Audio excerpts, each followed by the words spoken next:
Phantasmagoria Canto the Trystyng, by Lewis Carroll. One winter night, at 9:30, cold, tired, and cross, and muddy, I had come home, too late to dine, and supper, with cigars and wine, was waiting in the study.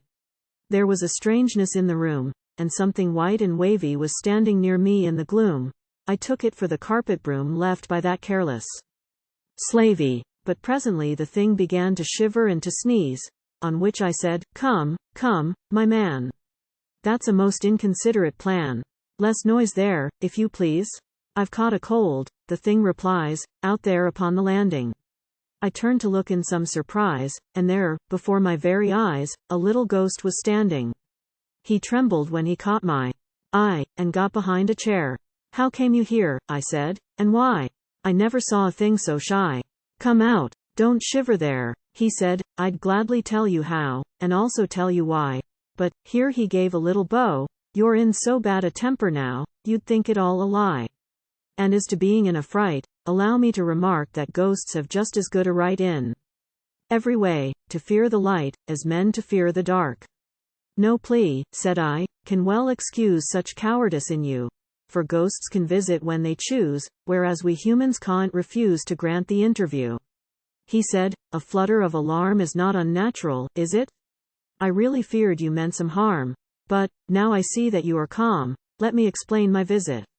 Houses are classed, I beg to state, according to the number of ghosts that they accommodate. The tenant merely counts as weight, with coals and other lumber. This is a one-ghost house, and you, when you arrived last summer, may have remarked a spectre who was doing all that ghosts can do to welcome the newcomer. In villas this is always done, however cheaply rented. For, though of course there's less of fun when there is only room for one, ghosts have to be contented. That spectre left you on the 3rd, since then you've not been haunted, for, as he never sent us word, 'twas quite by accident we heard that anyone was wanted. A spectre has first choice, by right, in filling up a vacancy, then phantom, goblin, elf, and sprite. If all these fail them, they invite the nicest ghoul that they can see. The spectres said the place was low, and that you kept bad wine.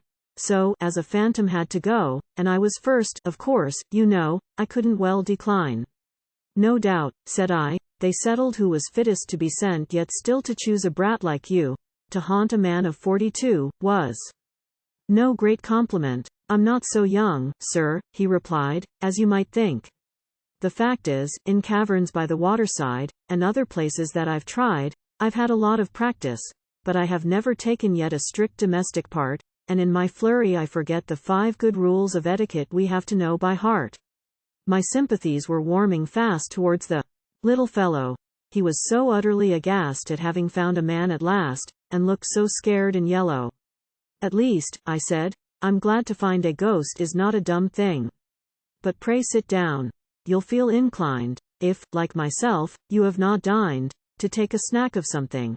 Though, certainly, you don't appear a thing to offer food to. And then I shall be glad to hear, if you will say them loud and clear, the rules that you allude to." "Thanks. You shall hear them by and by. This is a piece of luck." "What may I offer you?"